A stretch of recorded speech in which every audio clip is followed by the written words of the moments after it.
fil. En fait, c'est des sacs de jute qui ont été défaits et recousus en fait, pour faire un cocon où les gens vont rentrer à l'intérieur. C'est une installation monumentale avec une vidéo aussi. Voilà, donc on va voir ce que ça va donner quand on sera monté. Merci.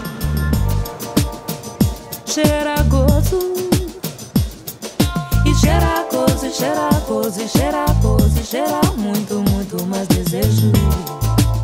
Onde é que anda? Moi je trouve qu'on est bien là-dedans. Hein. Moi je m'installerais bien un petit matelas là et puis dormir comme ça là. Ce serait.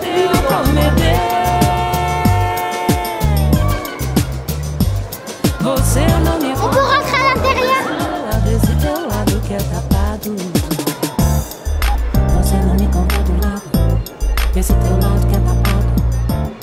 Un univers clos, une prison suave, c'est mon travail. C'est le travail de la mythologie, c'est Pénélope qui tissait justement ces toiles et qui disait pendant les 30 ans d'absence d'Ulysse, elle disait à ses prétendants, j'accepterai les demandes en mariage le jour où j'aurai fini ma toile. Et en fait, sa toile, elle la défaisait tous les soirs. Et c'est vrai que le soir, c'était marrant parce que ces sacs de café, ils viennent de partout. Et c'est des gens qui ont tissé. Donc je me retrouvais à couper, à détisser et en fait à retisser puisque tu vois, la trame, effectivement, elle est là, la matrice. Et on recoue. Et on part dans un espèce de château de fil.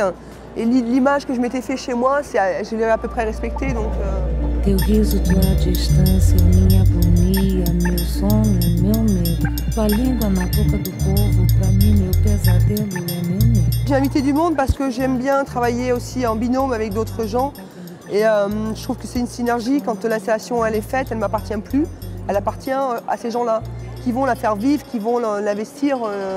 Et ça va me dépasser, comme tu disais hier, parce que justement, je ne m'attendais pas à tant de débordements et ça fait partie de l'œuvre, hein, ça fait partie de la vie de l'œuvre après, quoi.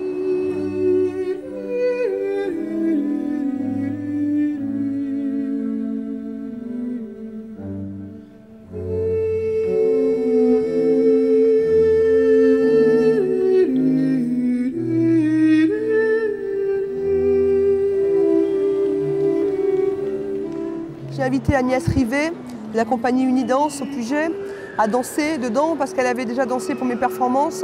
Je pense qu'elle avait vu mon univers, elle avait capté cet univers, elle aimait bien. Elle est venue à la maison, elle m'a vu défiler ses sacs, tu sais, déconstruire. Elle m'a vu recoudre. Elle nous a aidé à le sortir dehors, à mettre le toit. Donc elle avait un peu investi déjà aussi l'œuvre avec moi. Et donc je lui ai proposé de danser et ce matin, effectivement, elle m'a vraiment agréablement surprise, quoi. J'aimerais bien qu'elle revienne d'ailleurs. Agnès, reviens.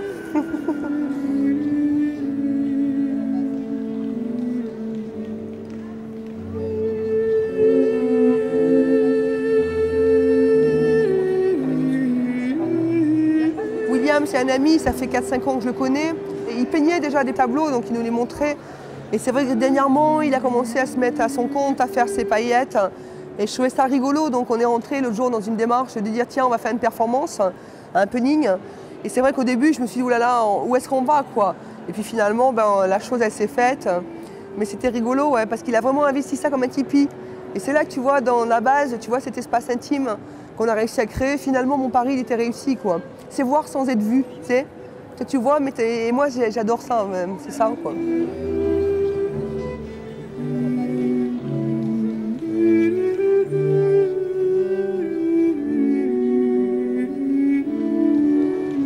Mon travail se justifie par une phrase du docteur Leleu dans La caresse de Vénus qui dit justement en 1945, il était gamin, il est sorti dans la rue, il jouait aux billes et d'un coup il y a eu un silence.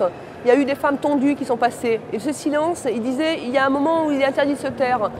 Ça résume mon travail à moi, si tu veux. Donc c'est sur l'intime, c'est sur le droit au plaisir féminin. Ça peut être interprété comme un intérieur de femme, tu vois, mais il y a ce cocon ruisselant, ça parle du plaisir, on est dans ce rapport-là au corps, quoi. D'ailleurs, les canards aussi, on est dans ce rapport-là. Et ça ramène à la mythologie féminine et ça ramène aussi à tout ce qu'on appelle la malpeur ou la guerre de la religion sur le corps de la femme qui est présent dans... C'est vraiment la base de mon travail. Voilà.